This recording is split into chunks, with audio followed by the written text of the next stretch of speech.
తాకట్టులో ఉన్న బంగారాన్ని విడిపించి ఆ రోజు ఆన్లైన్ రేట్కు మేము కొనుగోలు చేస్తాం. అక్షయ గోల్డ్ హబ్. వీక్షకులందరికీ నమస్కారం.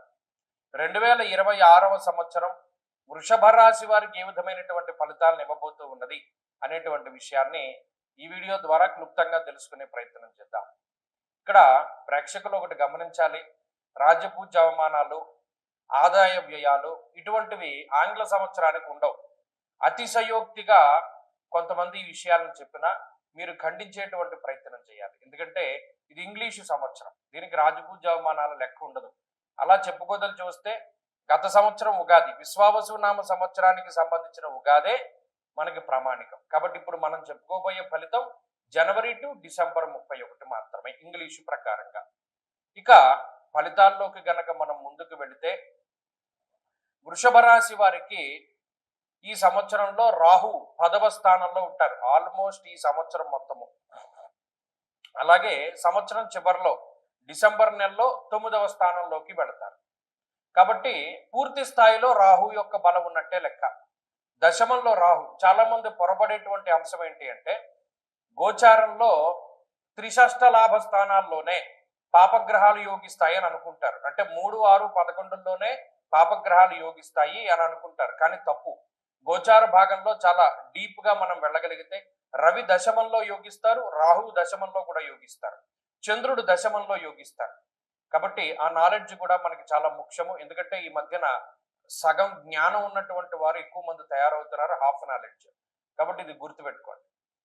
రాహు దశమంలో వృషభ రాశికి యోగించే గ్రహం. ఇక శనేశ్వరుడు సంవత్సరం మొత్తం లాభస్థానంలో పూర్తిగా అనుకూలించేటువంటి గ్రహం.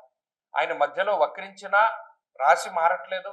కొంతమంది అతిశయోక్తితోటి శని వక్రగతి ఫలితాలు, మళ్ళీ ఆయన రుజుమార్గంలోకి వెళ్ళిన ఫలితాలు, మళ్ళీ వక్రించిన ఫలితాలు అంటూ వీడియోలు పెడతారు. అది మిమ్మల్ని కన్ఫ్యూజ్ చేయడానికే తప్పితే ఏం కాదు, ఉత్త వాళ్ళ వ్యూస్ పెంచుకోవడం. కాబట్టి శని అక్కడే ఉంటున్నారు, ఆ ఫలితాన్ని ఇస్తారు. ఇక గురువుతోనే కొంచెం సమస్య. ఆయన జూన్ 2వ తారీఖున తృతీయ స్థానంలోకి వెళ్తారు. అంటే జూన్ 2 వరకు గురుబలం ఉంది, ఇది గమనించాలి. ఆ తర్వాత అక్టోబర్ 31 నుండి చతుర్థ స్థానానికి వెళ్తారు. ఈ సంవత్సరంలో 2 సార్లు 2 రాశులు మారుతున్నారు. ఇక్కడ జూన్ 2వ తారీఖు దాటిపోతే గురుడు అటు కర్కాటకంలోకి వెళ్ళినా సింహంలోకి వెళ్ళినా వృషభ రాశి వారికి ఒరిగేది ఏమి లేదు, గురుబలం లేనట్టు లెక్క. కాబట్టి జూన్ 2 లోపు గురుబలం ఉన్నది. అంటే దాదాపుగా పూర్ణంగా అన్ని దీర్ఘ సంచార గ్రహాలు యోగిస్తున్నాయి. దాదాపు 70% బలాన్ని కలిగి ఉన్నటువంటి రాశి ఈ వృషభ రాశి. ఈ సంవత్సరంలో 70% శుభ ఫలితాలను మనం ఆశించవచ్చు. ముఖ్యంగా లాభస్థానమందు శనేశ్వరుడు ధనధాన్యాలని అభివృద్ధి చేస్తారు. దీర్ఘ సంచార గ్రహం ఆయన లాభస్థానంలో పూర్ణంగా యోగించి ఇల్లు కట్టుకునేటువంటి విధంగాను, విదేశీయానానికి ఎవరైనా ప్రయత్నం చేస్తూ ఉంటే వేరే దేశానికి వెళ్ళేటువంటి విధంగాను, లేదా వేరే దేశంలో స్థిర నివాసం ఏర్పాటు చేసుకునేటువంటి విధంగాను అటువంటి వాటికి అవకాశాన్ని కల్పిస్తారు. అంటే విద్యా సంబంధమైన, ఉద్యోగ వ్యాపార సంబంధమైనటువంటి విదేశీయాన విషయాలన్నీ కూడా వృషభ రాశి వారికి యోగిస్తాయి. రెండో విషయం ఏంటి అంటే ఉద్యోగ సంబంధమైనటువంటి విషయాలు. గత సంవత్సరంలో 2025వ సంవత్సరంలో ఉద్యోగ పరంగా ఏవైతే అనేక రకాల సమస్యలు ఉన్నాయి, ఒడిదుడుకులుండి, ఉద్యోగం లేక కొంతకాలం ఉండి కొంతకాలం లేనటువంటి పరిస్థితులు ఉన్నాయో అటువంటి పరిస్థితుల నుండి బయటపడగలుగుతారు. కొంత ఉద్యోగ స్థిరత్వం ఉంటుంది, ఉద్యోగ పరంగా మంచి ఎదుగుదల ఉంటుంది, ఒక గుర్తింపు సంబంధమైనటువంటి ఏదైనా ఒక నామినేటెడ్ పదవుల్లో కానీ నామినేటెడ్ ఉద్యోగ స్థానాల్లో కానీ వారు ఉండడానికి అవకాశం ఉంటుంది. అలాగే సమాజానికి సేవ చేయగలుగుతారు, 10 మంది యొక్క మన్ననల్ని పొందగలుగుతారు, మీలో ఉన్నటువంటి ప్రజ్ఞాపాఠవాలను బయటికి తీసుకురాగలుగుతారు. అలాగే కొత్తగా ఏదైనా విషయాలు నేర్చుకోగలుగుతారు. ప్రతిదీ హాఫ్ నాలెడ్జ్ గా కాకుండా పూర్తిగా మనం చేయాలి అనేటువంటి దృక్పథాన్ని కలిగి ఉంటారు, ధైర్యంగా ఉండగలుగుతారు. అలాగే శుభ కార్యక్రమాలు చేయగలుగుతారు. చాలా ముఖ్యమైన విషయం ఏంటి అంటే వివాహాది శుభ కార్యక్రమాలు, సంతాన సంబంధమైనటువంటి విషయాలు బాగున్నాయి. గృహయోగం ఉన్నది ఈ సంవత్సరంలో, వాహన యోగం ఉన్నది. అసలు బంగారం ధరతో సంబంధం లేకుండా అకేషన్ కి సంబంధించి ఏదైనా ఒక పర్వమో లేకపోతే ఒక ఫంక్షనో వస్తే చక్కగా వెళ్ళి బంగారం కొనుక్కుంటారు. ఇంత డబ్బు ఉంది ఇప్పుడు కొనాలి, ఇంత రేటు ఉంది ఇప్పుడు కొనుక్కోకూడదు అనేటువంటిది ఏమిలా. కాబట్టి ఆర్థిక స్వేచ్ఛ ఉన్నది, ఆరోగ్యపరమైనటువంటి స్వేచ్ఛ ఉన్నది. ఆరోగ్యపరమైనటువంటి సమస్యలు కూడా ఈ రాశి వారికి ఏమి కూడా కనబడటం లేదు.